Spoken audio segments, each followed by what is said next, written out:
semua, bersama saya Mas Ayu, kita akan membahas modul keempat tentang Recurrent Neural Network. Kita akan membahas pada video ini apa itu Recurrent Neural Network dan mengapa perlu kita pelajari. Recurrent Neural Network merupakan ANN yang struktur jaringannya tidak hanya memiliki forward link tetapi juga backward link. Recurrent Nets ini diusulkan pada tahun 1985 dengan unit RNN yang masih sama dengan ANN lainnya.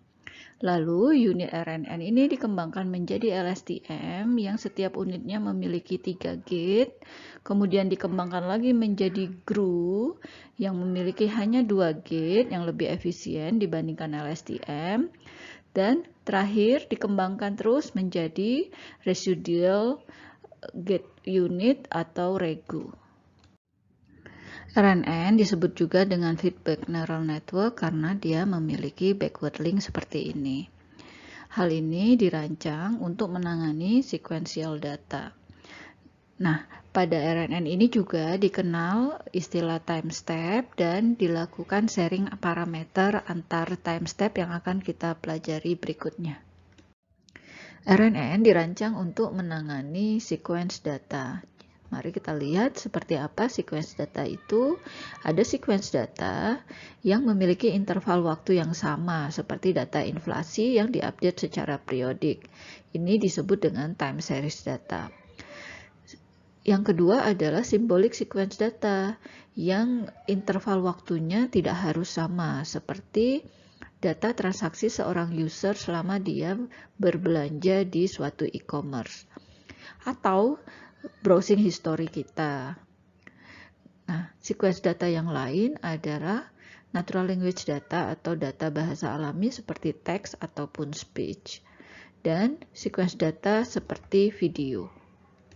Mari kita lihat contoh sequence data jumlah penumpang dari suatu perusahaan airline. Di sini jumlahnya dalam ribuan. Bisa dilihat di sini grafik jumlah penumpang setiap bulannya selama 12 tahun. Misalkan diperlukan prediksi jumlah penumpang bulan berikutnya dan kita akan menggunakan feed-forward neural network.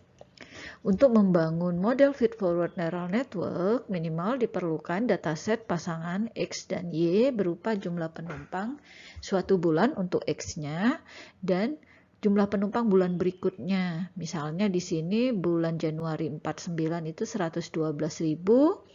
Berikutnya bulan Februarinya adalah 118.000. Ini dibuat pasangannya.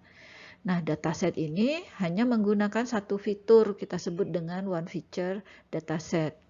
Jika model yang hanya menggunakan satu fitur ini tidak cukup baik, jumlah bulannya bisa ditambah. Sebagai contoh, kita akan menggunakan data 3 bulan untuk memprediksi bulan berikutnya, seperti pada dataset yang kedua ini.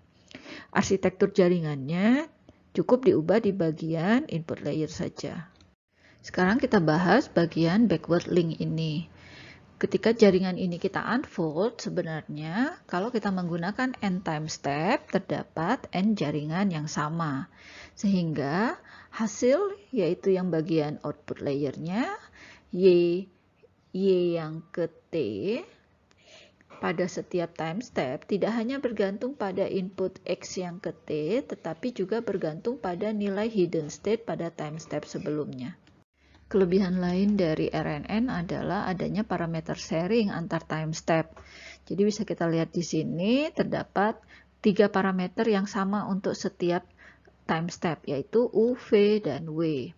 Ketika kita menghitung nilai hidden state-nya untuk suatu time step, ini adalah fungsi aktivasi F dari hasil perkalian matriks U dikalikan dengan X sebagai input ditambah dengan matriks W dikalikan dengan HT-1 ditambah dengan bias. Lalu Y-nya sendiri adalah fungsi aktivasi dari hasil perkalian V terhadap H yang ke T ditambah dengan bias.